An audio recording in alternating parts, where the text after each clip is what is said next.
This is the Matt Report, the voice of WordPress entrepreneurship. If you're running a WordPress freelance business selling themes, plugins, or client services, this is the place for you. Learn more at mattreport.com and subscribe at mattreport.com/subscribe. And now, on to the show. This episode of the Matt Report brought to you by Conductor Plugin. You can learn more about Conductor at conductorplugin.com. It's a great, easy way to display content on your WordPress site. So if you want to make a custom homepage or a custom archive page or just a custom landing page that's a curated page of content, whether it be blogs, posts, custom post types with fields, you can do all that with Conductor. Learn more at conductorplugin.com. Today's guest is Dayne Shuda from ghostblogwriters.com, and Dayne's going to join us today to talk about what it's like to go from the freelancer to not so much a brick and mortar, hey, I have an office and people are showing up to go to work, but hiring a virtual team, working with outsourcers and freelancers and contractors, and how he found all these folks, right? And how he found the right fit, how sometimes he found the wrong fit, and what that meant for his business, and sort of how he's worked through that, and where he's at as a solopreneur, and where he needs to go to, get to the next level, to level up his business. So we're definitely going to get some great business advice there, and I hope you learn a lot from that.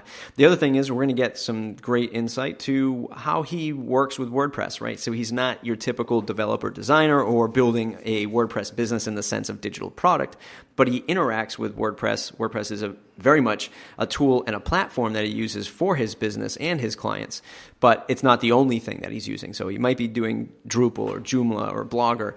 So we're going to talk about the interaction with that, maybe what can be done with WordPress to make it a little bit better. So I really hope you enjoy that. If you are learning something from all these Matt Report interviews, I'd really appreciate a 5-star review over on iTunes, because it really helps us climb the ladder of the very busy business startup technology channel that we're all in. So head on over to iTunes and leave a 5-star review if you like the show. If not, leave your own review, and hey, we'll just try to get better. We're all over the place on the web, Stitcher, SoundCloud. You can go anywhere there and find us. If you want to stay in touch, mattreport.com/subscribe. That's when I send out emails about our guests, who's coming up, what special events we have planned, other insights that I might not be releasing on the blog. And if you want to upgrade your Matt Report experience, head on over to mattreport.com/join. Join the pro membership. Not only do you get access to sort of all the back channel stuff that we're doing by a private forum and lessons that are happening behind the scenes that are not publicly available, but we'll do monthly mastermind calls where everybody gets on the Google Hangout and we talk about our business. We talk about what's going on, what challenges, what wins have we had. So it's all fun stuff and very, very useful stuff for your WordPress business. mattreport.com/join. Let's get on with the show. Hey everybody, welcome back to the Matt Report. As always, your host Matt, and I really should probably change that. Lisa, let's work on that introduction. Right, because it's always me. Maybe it'll be you someday when I'm feeling sick. But happy to be joined by Dayne Shuda, founder of ghostblogwriters.com. Dayne, welcome to the program. Thanks for having me on. Our good buddy Brian Castle had the opportunity to introduce you and talk, or interview you and talk to you, and I said, man, this guy's using WordPress and blogging. What a perfect fit for this audience.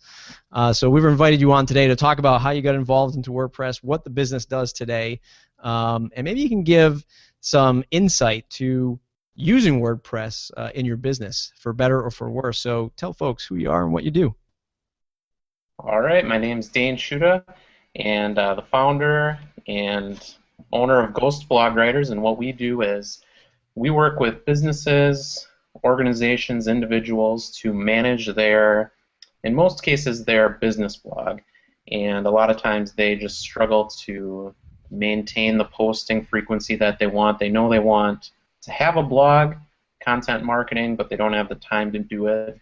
So they'll hire us. We'll work with them to figure out what their marketing goals are, who their target customer is, and then we'll have our writer go in and just start blogging for them on a regular basis. So that's the service we provide in a short elevator pitch.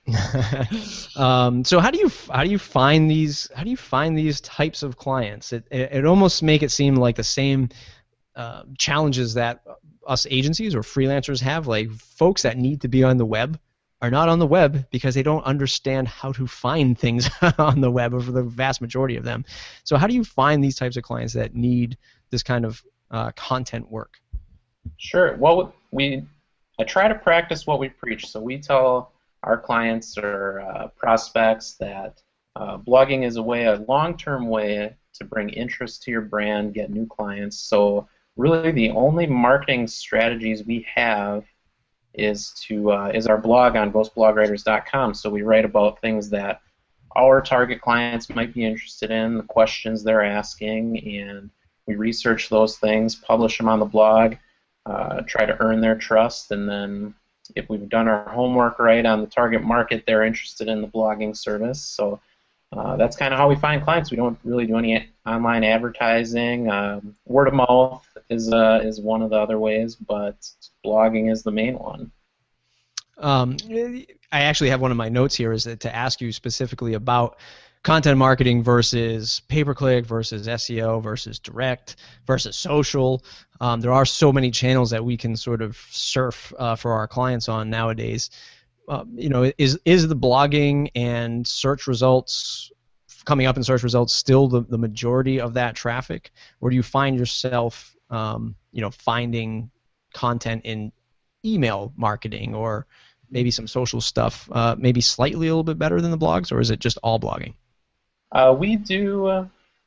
We focus on blogging. We kind of focus on blogging as kind of our main center for creating content, but we use that content in email marketing and in social media. So we might create one blog post, and from that I might create 20 different little snippets to share on Twitter or something like that, but the blog is the main thing, and SEO, or organic traffic from search engines is still a big source of traffic for at least our blog and a lot of our clients' blogs. But we always encourage them to build an email newsletter and to build social followings just to kind of diversify their traffic, because search is great and it's a good thing to focus on, but you never know. Things can change a little bit over time, or a competitor might come up and start overtaking your rankings. So it's always good to build kind of an email list, a social following, and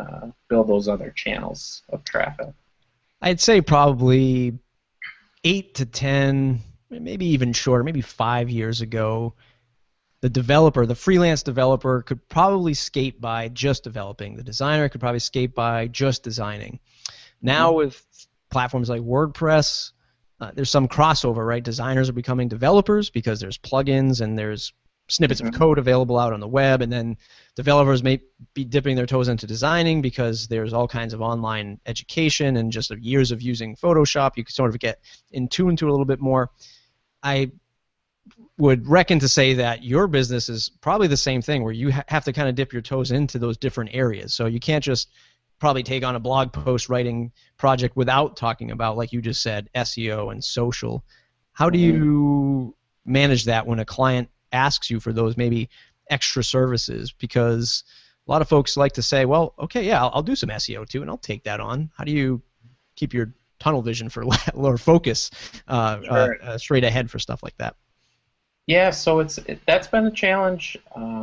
If I'm understanding the question correctly, I used to, when I was first starting out with this business, I wanted to please every client, so exactly. Whatever they asked for, I would give them. And I think maybe to a point when you're starting out, you have to do that when you need every client. But now, as it's been going on, I've been trying to narrow the focus specifically to blogging. We've done, for example, we've written guides or white papers in the past, and even from that type of writing, we've tried to kind of narrow the focus, or even we've written website content in the past, and we still might provide a little help or consulting in a few of those areas, but yeah, now we try to focus on blog posts. We try to be the experts on blog posts. It seems there's enough demand out there for that service specifically, and it's hard to think that way to kind of narrow your focus, but it seems like people almost,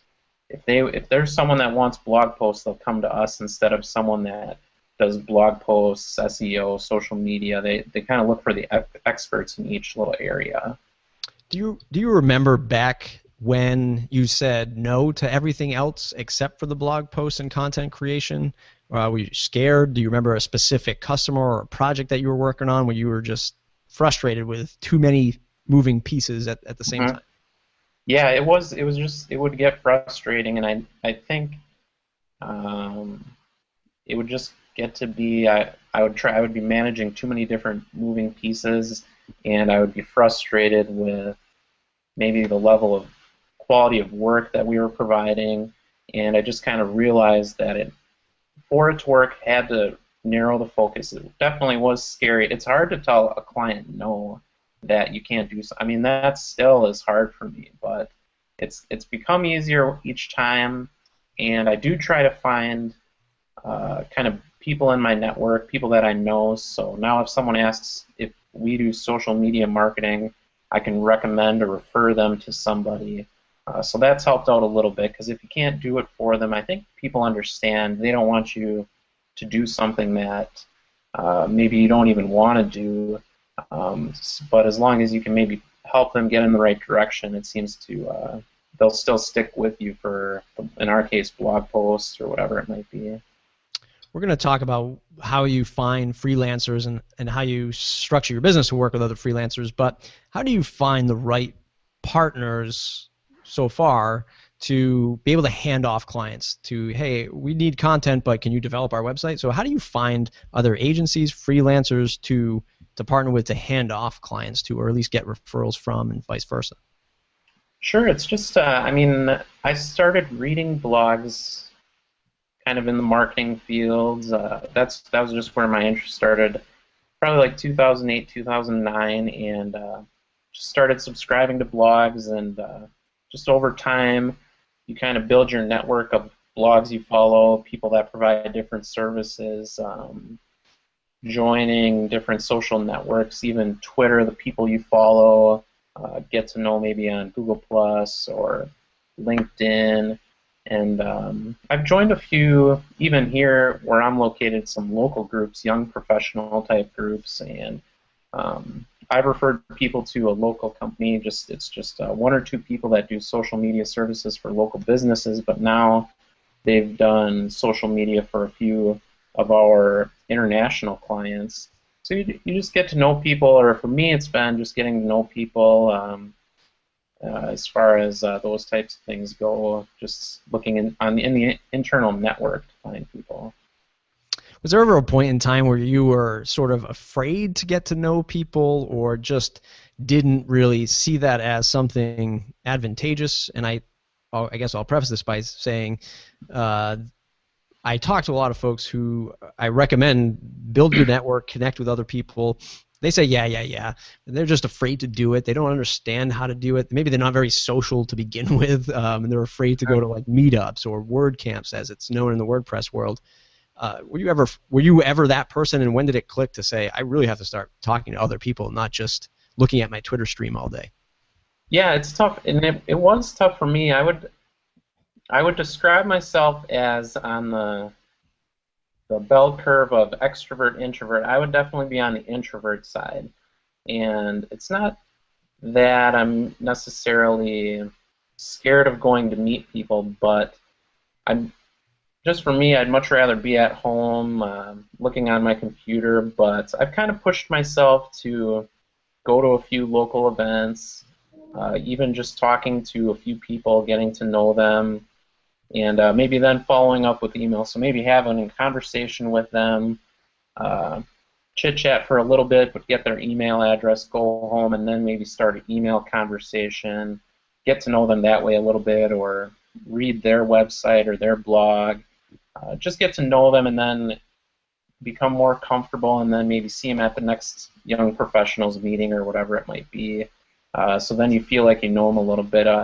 For me, a lot of times I struggle coming up with something to say to someone like in the moment. I like to gather my thoughts, prepare what I have to say, or just have time to think about it. So that's helped. Even with clients, if I talk to them on the phone, I'll make sure to follow up with email and get them to send a few thoughts with email. So I've had success doing it that way, but I definitely know I've met developers that are kind of similar to me, and so I definitely understand that feeling of maybe not wanting to go out and meet people, but it is one of the best ways to build your network.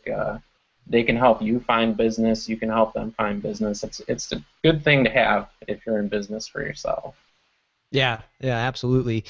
Let's transition now to the technical challenges of writing blog posts for your clients. I mean, you mentioned that you'll get on the phone, you'll talk to them, maybe you'll do some research on their site before you sort of either pitch them or send them an introduction email or something like that. I'd imagine it's sort of that same approach when a toilet company comes to you and says, write some blog posts about me, and you have no idea about toilets, about plumbing. Give us the sort of intake or onboarding process that you use for this scenario. Yeah, that's the biggest challenge, and we start out, well, I try on our website to ask qualifying questions so that someone that comes to the site, they read it, they can kind of maybe figure out for themselves if maybe it's not a good fit. So I might say we're looking for someone that is looking at blogging as a long-term investment, things like that. So then the people that contact me I know are pretty serious about it. But yeah, we still get prospects that come in and it'll be toilets or something like that. And so we always ask them to kind of describe their business, their personality a little bit. We get to know them, their business a little bit, and then we always ask about their target client or customer. Those are the two big things. And from there, what we can do, what I can do, or people on the team can do is we'll go out and we'll try to study who that target client or customer is. We'll look at the questions they're asking online. So it might be, I don't know, someone might ask the question, should I install a energy efficient toilet, or maybe what kind of sink is the best to install in my new house, or something like that. So we'll look for questions and kind of get into the head of the target customer, and then we just try to answer those questions with the blog posts in. And we work with the client early on. We'll say, we might write the article on our own. Here's 5 things you need to know about energy efficient toilets, and we'll have them look it over. They might say, yeah, 4 of those points, right on point, but I want to change this point. So we'll change it, and then we'll kind of remember that information for future posts. We'll just kind of learn from that, and on some occasions it might be we'll do the first post, we might get into the research, and we might just think, this is just too technical for our capabilities. We're not going to be a good fit, and then we'll have to tell the client that. But most of the time we can kind of figure out ways to get the information that their target customer is looking for. Well, for the folks that do listen to the show very often, they know that I've asked the question before about how do we sort of get away from the $500 client, and if not get away, how do we educate them to say that the $500 client needs to spend a little bit more with us to build them Facebook or whatever it is they're after with their web project. How do you upsell somebody who's just it's I thought I could get a blog post for $5. Like, isn't this Fiverr.com? I thought that's where I was. Yeah. No, this is a premium content creation agency. How do you elevate that person? Yeah, I mean, there's what I've found is that there are clients out there more than willing to pay what it costs to get value for their business. So I used to watch this TV show. I can't remember what it's called, but I think Barter Kings is what it's called. But they would trade up and do things like this. And one of the things he said, one of the guys on there, is he loves selling people items that will help them make money. And I think that's big. So our sales pitch to get clients to pay what a blog post is worth is to say this blog post is going to make you money.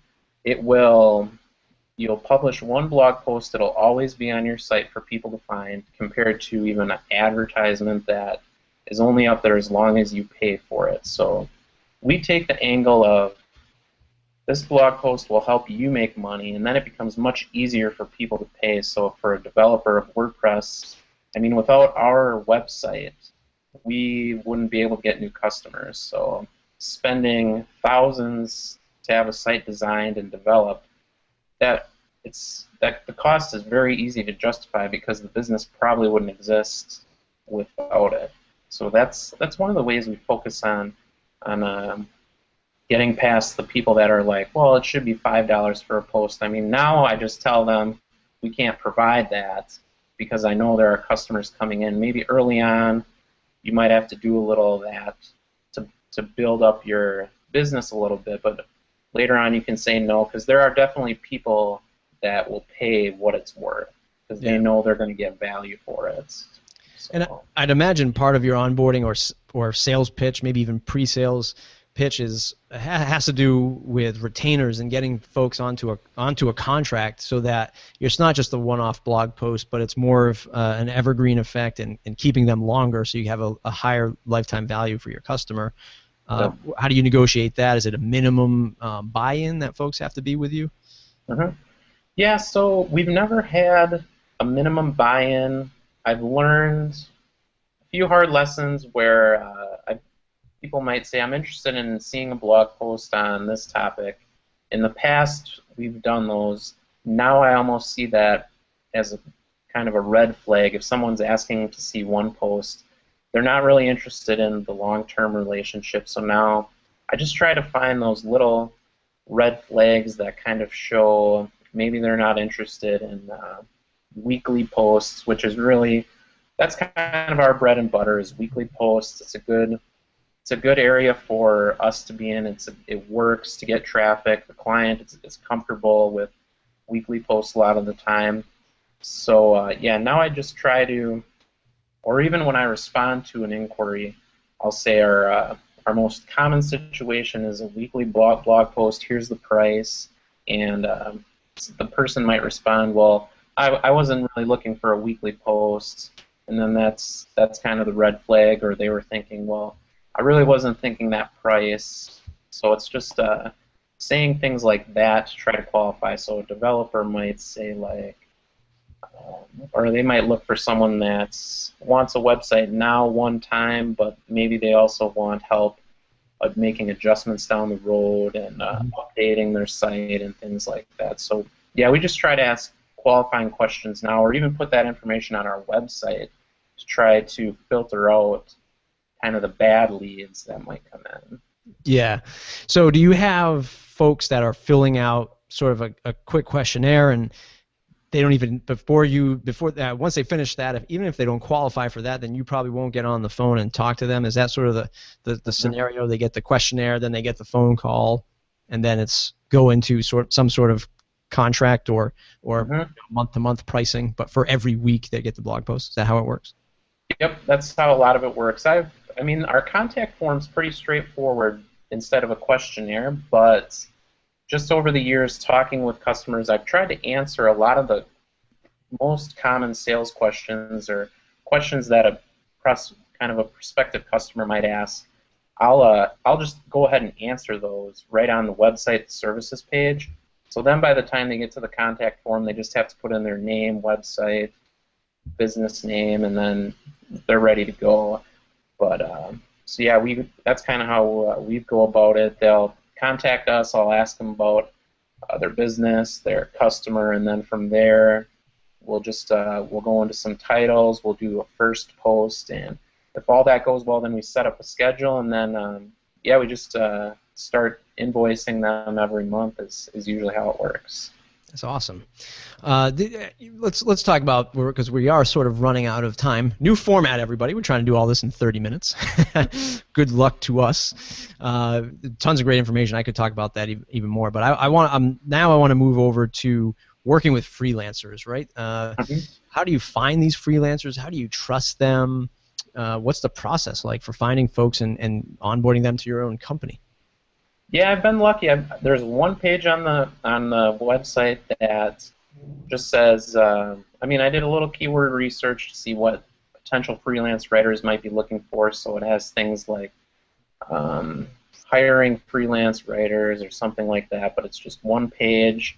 They come, and I kind of explain the typical situation, part-time, kind of side job, earn a few extra $100 a month, writing for 1, 2, 3, maybe 4 clients.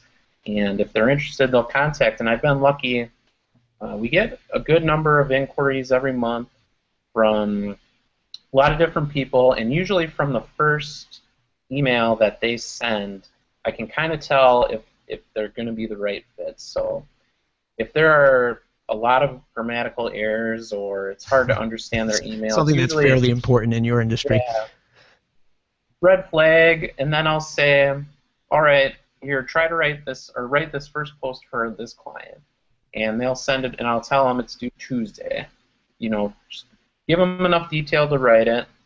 Tell them it's due Tuesday. The good writers always seem to deliver it Monday. The ones that maybe are going to present a few red flags in the future deliver it Tuesday at 11:59 p.m. So you can kind of tell, working with whatever it might be. Timeliness is a big one for us, and then just looking at how well they can do the research to find contents for the article. That's kind of how we weed out the writers that fit versus the ones that might fit. So that just seems, going through that process early on seems to help out in the long run. So are these tests that you have with smaller, are these actual tests where or actual client work that you're sending them, or do you have your own sort of testing where you're paying for them to write a blog post? It's not going anywhere, but it's just a test to see if they can do it. Right now, it's just client. So if a new client comes in, I'll contact a writer that has expressed interest. I'll say, here's the situation. I usually tell the client, we need 5 to 7 days to turn this article around. So I might work with a writer. I'll tell them, get it to me maybe in 3 to 4 days. If they send it back and it's not something we can use, or I don't want to send it to the client, I might ask another writer to do a rush on that. So I'll say, hey, can you turn this around in 1 to 2 days? And then I'll go to a writer then that I know can get it done well, but I try to figure out ahead of time if a new writer is going to fit, but it doesn't always work out. But it seems to work out, or it's worked out pretty well so far. How do you manage the culture, or just the distributedness of your business with these freelancers? They might be taking on other gigs. Mm-hmm. They may have full-time jobs, working after hours. Who knows? How do you manage all of that to keep them on, your mission? Yeah, a lot of them have full-time jobs, or stay-at-home parents, or college students that have varying schedules. So, or they might be full-time freelance writers. They have other writing gigs, which is fine. Kind of the way we work is we just create a schedule. We list out titles on the schedule 2 to 3 months out, and the writer is just responsible for making sure they can have the post done by the delivery date, and then make sure it's scheduled to publish on the publish date. And if a writer ever starts getting behind, I'll just reach out to them, see what's going on, see if they're able to continue. But we're pretty, I don't get too involved in the other things they do. Every once in a while they might give me a little feedback on another firm that they work with, or something like that. But I have sent out regular emails in the past, so maybe like a monthly update on, here's the update on Ghost Blog Writers, and here's what it means for you. Maybe here's a few things to look for in the articles you're writing. So email works pretty well, and then I'm usually in contact with them every once in a while through email just to check in individually on how they're doing. That's awesome. So from a day-to-day or week-to-week perspective, you are primarily doing project management and business development, I'd assume. Yep, that's my main task now, is working with all the clients and taking on new clients. It's getting to the point now where I'll probably have to bring on someone to help with that, but that's my main job right now. That's awesome. The business. Well, congratulations for having that new pressure point that you have to address. Yeah, I reached it about 1.5 years ago with writing. I was still doing some of the writing myself. That's where the business started, and it was I knew I had to give it up at some point, but it was hard to bring on writers to take over the writing I was doing. But now, a year on, it's definitely been the right choice. So hopefully that works out next with the next phase. If you were scared then, just wait till this happens, Yep. until somebody else is managing the client, and that's a whole new Mhm. realm of scariness. Let's Yep. talk about WordPress real quick, the technicalities of it. What are you using are you using any plugins or services, or are you actually making blog posts on other content management systems that are forbidden to be spoken of on this podcast? Well, we do use other um, CMSs, but I'll always ask clients, and I try to work with clients that use WordPress. It's what I started using with my first personal blog in 2009, and that was just because the blogs that I was reading, they used WordPress, and I knew they used WordPress. It seemed like they were able to do everything they wanted to do, so that's why I started using it, and I've become used to it, but I've used other content management systems, and WordPress for what we do for blogging. Obviously, that's what WordPress started out as. It is the easiest to use. It's the most intuitive. It's easy to explain to the writers. A lot of writers use it, which is good for us because they can upload posts to the clients' websites. So yeah, WordPress is definitely the one we use the most, and I definitely prefer to use it. As far as plugins, we don't use too many. I try not to use too many plugins. I try to keep the sites as fast as possible. We do use things like WordPress SEO by Yoast is a very common one, and it's very useful, simple to use. It's a good guideline for when we're blogging. We can add the SEO things. For my sites, I use Synthesis Hosting, so they have a few caching plugins that they do, and that was actually about a year or two ago, one of the main focuses I wanted was for the site to be as fast as possible, so I went with them, and they had a few plugins that seemed to make it real fast. I use Vault Press to back up the content. Would be another one that I use for my personal sites, and I'll recommend it to clients as well to say this is an easy add-on to do, and it keeps all your information for. You never like to think that you're going to lose all your content or anything, but it does seem to happen. So it's always good to be prepared and even to have a developer on your team that can help you. I mean, when that has happened to me in the past, I've reached out immediately to my developer and asked them if they can help, and they usually can. So, but a service like VaultPress can help out. Yeah, absolutely. One final question. Is there one technical thing WordPress can do better for content creation, for content publishing, for the display of the content? Is there one thing that you've seen over and over again that you say, you know what, I think WordPress could do a better job at this? Well, they just changed a big one. It was in one of the recent updates. I think we're on 3.9 now. Mm-hmm. I think in 3.9, it made it very easy for bloggers to paste blogs directly from Word. You didn't have to click the little Word paste button anymore. You just paste it. That was always the biggest challenge for writers or even the businesses that I worked with. People like to copy and paste. They like to do it from emails or whatever it might be. So any functionality that makes pasting and stripping that formatting out or understanding what the formatting meant and then converting that to web format so that it doesn't look all weird on the page. Anything around that is good. I think, so a lot of times we use the editor role with our clients. So they'll give us the role of editor, and it allows us to schedule, change the author of the post, and do everything without being an administrator. And that role is excellent. It might exist, but I wish maybe there was I think it does exist. I should have it, but like a notification system, so saying like, this week's post is scheduled, just maybe a little ping to me or the client or whoever. I'm sure that does exist. I would just have to look into it a little bit. But Yeah, one of our good friends, Garrett Moon, runs a company called CoSchedule, and that's a great plugin for teams of folks who are scheduling content across a blog. There probably should be, and I'm sure he's already working on it, probably some kind of agency or enterprise level for folks like you and other folks who are running agencies that might do this type of thing across multiple sites to make it easier. So if not, I'm going to send that to him and try to get 15% equity investment for that idea. Dayne, it's been an awesome interview. So much great stuff involved here with running your business and finding freelancers and the technicalities of all that and everything in between. So thanks a lot for doing the show. Where can folks find you on the web to say thanks?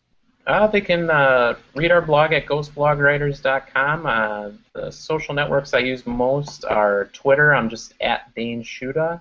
And I'm also on LinkedIn, Google+, but those are the main ones to find me. Probably Twitter or the website are the ones I frequent the most. That's awesome. And by the way, your site is awesome. I love your site. The design of your site is great. I have to, well, that, as far as having good people in your network, I always tell people you need a developer and a designer on your team that you can count on. But I got lucky. My wife is a website designer, so that's definitely helped. She does an excellent job with. Is she for hire? Yep. Okay. She's for hire. Awesome. Very good. Awesome stuff, Dayne. Everybody, ghostblogwriters.com. Check them out, especially if you're a freelancer or an agency and you don't want to deal with the content side of things.